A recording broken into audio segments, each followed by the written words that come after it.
Peuple du monde, bonjour. Peuple de France, bonjour. Peuple français, bonjour. Peuple du Congo, bonjour. Peuple congolais, bonjour. Les amis, effectivement, on disait qu'il y avait un problème institutionnel. Je pense que c'était le débat que j'ai failli avoir avec Lionel Gamba, qui est un garçon intelligent. Ça se voit qu'il a posé des questions de fond au lieu de venir avoir cette discussion qui n'a pas lieu en bas de la ceinture où on parle des hommes.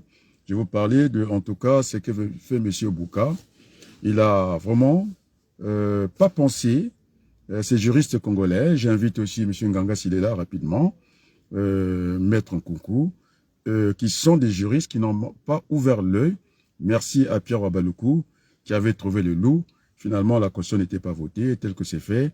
Et c'est une caution fracassée, et donc qui donne des inversions, des valeurs. Et donc, je vais parler de M. Bouka. On voit ça un peu traîner partout. Je trouve ça un peu vulgaire. Et voilà, ça dénote la formation des docteurs qui ont été formés en France, franchement. Au lieu de penser une conscience, ils l'ont copié et puis mal copié. Et donc, on se trouve dans des conflits, en tout cas, de compétences, de ce qu'on appelle les prérogatives. Alors, en France, nous avons, en tout cas, des juridictions, il y en a 3.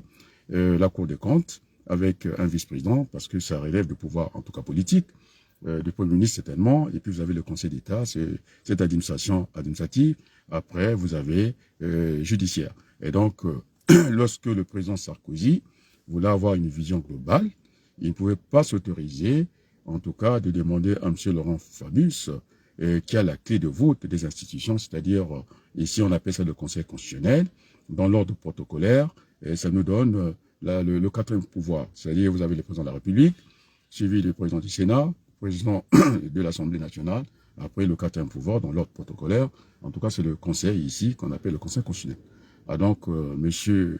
Bouka, c'est un emmerdeur, on va lui dire comme ça, on voit sa main partout, il est quand même gère les élections, et donc il n'y aura plus tout ça, commission indépendante, puisque nos juristes ont été formés en France, nous voulons faire comme les Chinois, une copie en tout cas en bonne et due forme, et c'est pas cette constitution ramassée, liberticide, où on trouve les inversions des valeurs. On va repréciser, effectivement, il faut revenir à la case de départ, cette constitution, cette conférence nationale bis au Congo, et non que, oui, j'ai une compétence juridique parce que j'ai quand même déposé le meilleur avocat, c'est pas n'importe quelle entreprise, une des meilleures en France, Carrefour, et pas au prud'homme, je l'ai déposé à la Cour d'appel de Paris, la 22e chambre sociale. Et donc, en termes de l'enseignant que je suis, aussi le formateur, ce matin, je suis en train d'échanger la pédagogie. J'ai en face de moi des élèves. Si c'est l'enseignant qui les prend en main, et la programmation sera avec une boussole. Et comme ils sont dans la formation professionnelle, je suis obligé de faire une navigation à vue. Donc, je reviens. Et donc, lorsque Monsieur le président Sarkozy voulait avoir une vision globale, vous avez ce qu'on appelle la Cour des comptes, ça traite en tout cas la gestion de l'administration, la gestion financière, et quand l'État dote quand même de l'argent dans une mairie, il faut que l'argent soit bien dépensé, donc vous avez cette compétence-là, en tout cas, elle est financière. La Cour des comptes, on appelle ça ici. Après, vous avez, en termes judiciaire, vous avez, en tout cas, ça commence par le tribunal d'instance, de grande instance, on va à la cour d'appel et puis ça finit par la cour suprême. Et donc, monsieur, le président de la République, il voulait avoir le président de la cour suprême pour avoir cette vision globale. Et puis, au niveau, en tout cas, de l'administration, il y a aussi une juridiction administrative.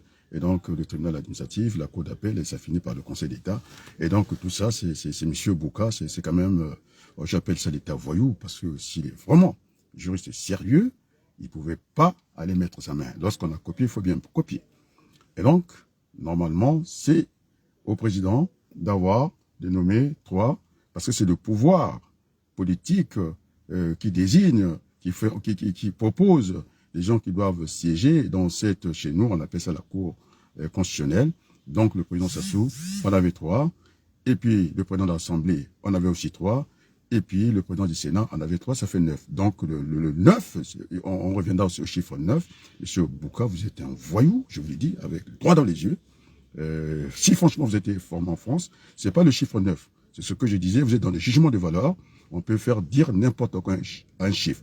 Nous allons prendre votre chiffre 9, vous les juristes, vous avez empiété sur les prérogatives de M. Iloki, parce qu'il est la clé de vote de la Constitution. On ne peut pas le déranger. On n'a pas vu M. Sarkozy déranger le président du Conseil constitutionnel.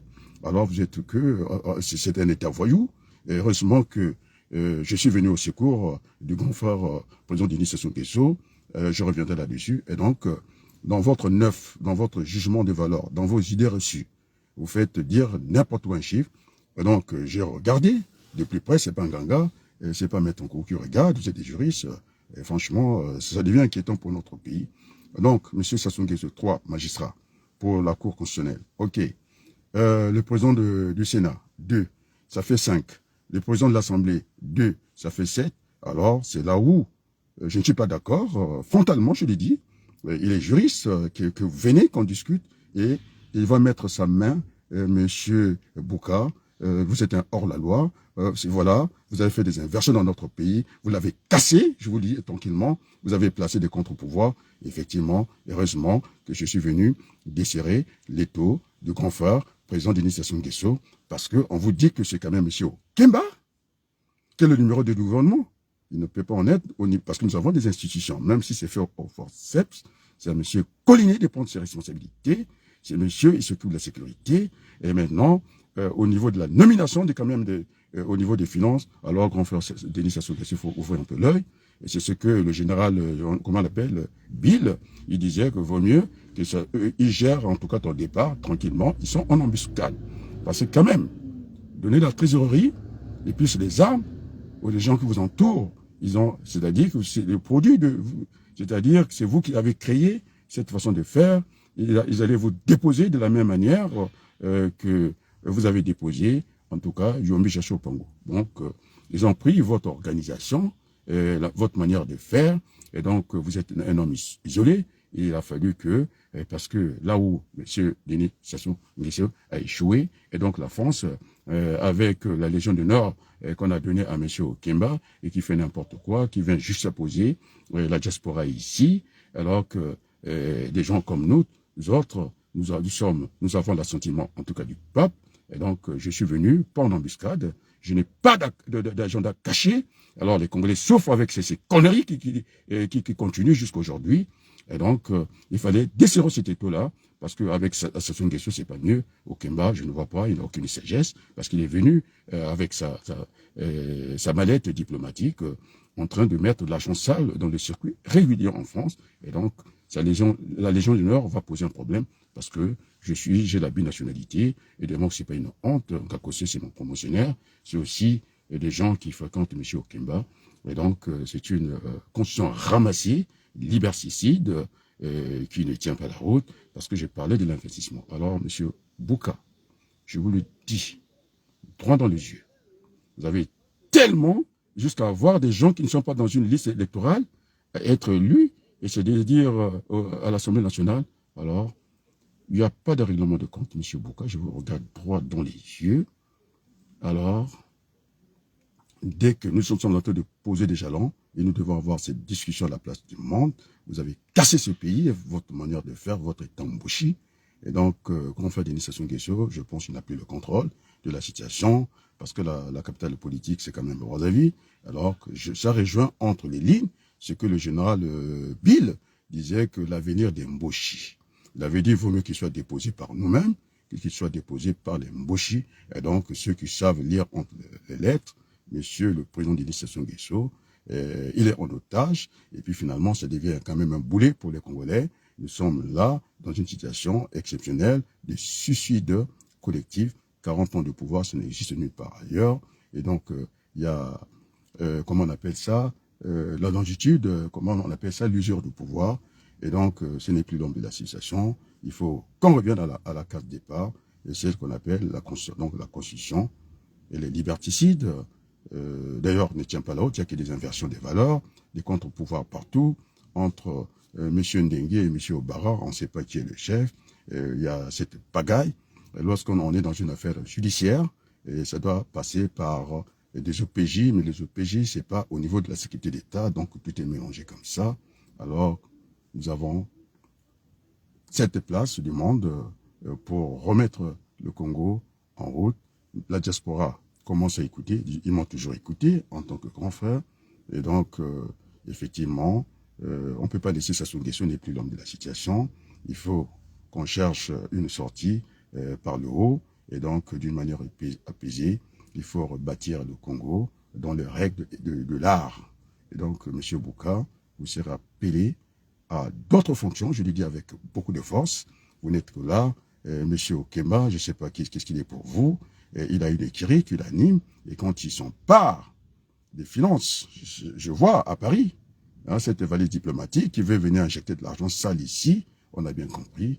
Et maintenant, je pense qu'il faut aller sans règlement de compte. Et donc, M. Okemba, vous n'êtes pas le numéro 2 du gouvernement, même si ce sont les institutions bancales. Vous allez revenir au bon sentiment et vous serez à la place qui vous revient de droit. Et c'est autant pour M. Bouka, je vous regarde droit dans les yeux. Alors, si vous êtes juriste, expliquez-moi ça, le chiffre 9, puisque vous avez étudié ici, 9, donc la Cour constitutionnelle, pour prendre ici le Conseil constitutionnel, ce sont les politiques qui font des propositions, c'est-à-dire qui norment le Conseil constitutionnel, et ça ne peut pas être autrement. Alors là, vous avez votre main partout, vous avez la main au Conseil constitutionnel, ce qui n'est pas bon pour le magistrat que vous êtes. Vous avez un problème de prérogatives, et d'ailleurs en France, on le sait, dès qu'il y a un flottement entre la juridiction administrative, celle qui nous conduit au niveau suprême, le Conseil d'État, et puis celle qui démarre par un tribunal, et puis un tribunal, un parquet qu'on appelle tribunal de grande instance. Voilà, ce tribunal d'instance, on peut évoluer à tribunal de grande instance. Ça nous amène à la Cour d'appel et à la Cour suprême. Vous avez tout mélangé, M. Bouka, et donc vous serez appelé, je dis bien, à d'autres fonctions. Et maintenant, on est à la place du monde. Merci. Le train de la conférence nationale a pris son départ. Je prends l'exemple, c'est-à-dire vous faites la gare du Nord, départ, terminus à Lille, et donc il y aura des gens qui vont monter sur ce train de la conférence nationale BIS, et donc il y aura, on ne cherche pas l'unanimité dans cette affaire-là, nous allons vers cette majorité, en tout cas qualifiée, ou bien une majorité qualifiante, et parce que quand on se réfère, pour ne pas avoir, comment on l'appelle, le compromis français, j'ai dit non, j'allais dire, c'est une erreur, c'est bon, c'est le compromis africain. Alors, Monsieur le Président de la République, Emmanuel Macron, il fonctionne en France avec une minorité majoritaire, et donc il est obligé, par la protection des institutions, de temps en temps, de passer au forceps, d'abuser de l'article 49.3. Bon, au moins, c'est dans la Constitution. Alors, dans le cas du Congo, c'est un foutoir. Et effectivement, à lire entre les lignes, le journal qui disait l'avenir d'embaucher, effectivement, il a préféré que ce soit l'embauché qui dépose naturellement M. Denis Sassou Nguesso. C'est pourquoi vous avez ces agendas cachés. Le fils de Denis Sassou Nguesso aussi, à l'écurie, et tout le monde a des écuries à peu près. Semble-t-il, ils se partagent les 10 généraux de l'État embauché. Et donc, on ne peut pas gérer un pays comme une épicerie familiale comme ça. Vous avez des généraux comme Kolondélé qui vous disent il n'est pas militaire, il est gendarme. Alors voilà, donc on a fait trop du mal à ce pays-là. Il faut que ça redémarre d'une manière apaisée. Et donc, j'ai proposé de 50-50 pour apaiser. On s'est dit que dans la quantité, on peut extraire la qualité. Et donc, il y aura des éléments beaucoup donnés. Nous aurons toutes ces chambres qui vont évoluer. Parce qu'on a dit que les Occidentaux inventent. Les Chinois passent leur temps à copier, mais c'est vraiment de la copie en bonne et due forme. Hein. C'est pas tel que ça a été ramassé comme ça. On a tout cassé, on a tout inversé là-dedans. Et puis, on est rentré dans un pays qui n'est pas gouverné aujourd'hui. Et donc, voilà, le débat est ouvert. Maintenant, n'en déplaise, si ça ne plaît pas à M. Bouka qui vient de m'expliquer le chiffre 9, moi je l'ai expliqué, droit dans les yeux, il est dans des magouilles, dans des trucs ramassés de la République. Il faudrait que la République marche par les pieds, et ça ne peut pas marcher par la tête. Et donc, il faut que je reprenne certainement, en tout cas, je suis appelé, vous voyez, le fils de l'homme, il ne sait plus où mettre sa tête. Je suis dans cette peau de l'architecte David Vincent, qui l'a vu, ces gens qui ont la forme humaine, et ils se disent ce sont des humains, ils ne sont pas des humains. Et donc, le mystère congolais, en prenant celle que ma nièce m'a envoyée au collège, voir un peu les pays qui viennent, qui ont eu du pétrole bien après nous. Le Qatar qui a organisé la Coupe du Monde, elle m'a envoyé une vidéo et me parle de l'Arabie Saoudite, qui est un pays désertique, aride, on va dire, qui a aujourd'hui des terres arabes, c'est-à-dire cultivables.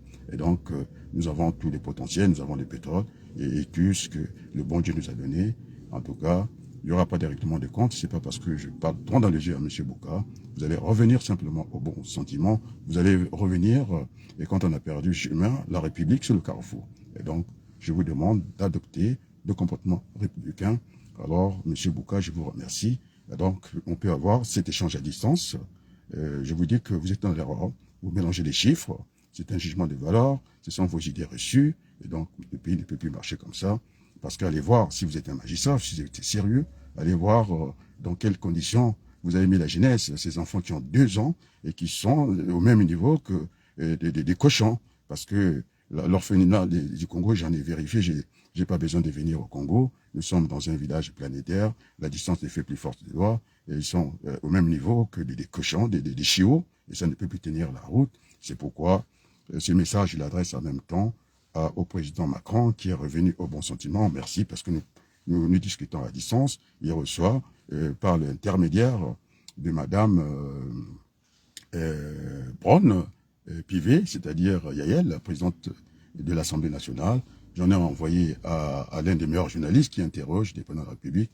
Et donc, c'est pas CB, c'est pas Christophe Bobouvier qui va me dire qu'il ne reçoit pas. En tout cas, ça. Et donc, c'est pas le fruit de Saint-Esprit. Quand j'ai parlé de zéro déchet, maintenant, nous avons le résultat.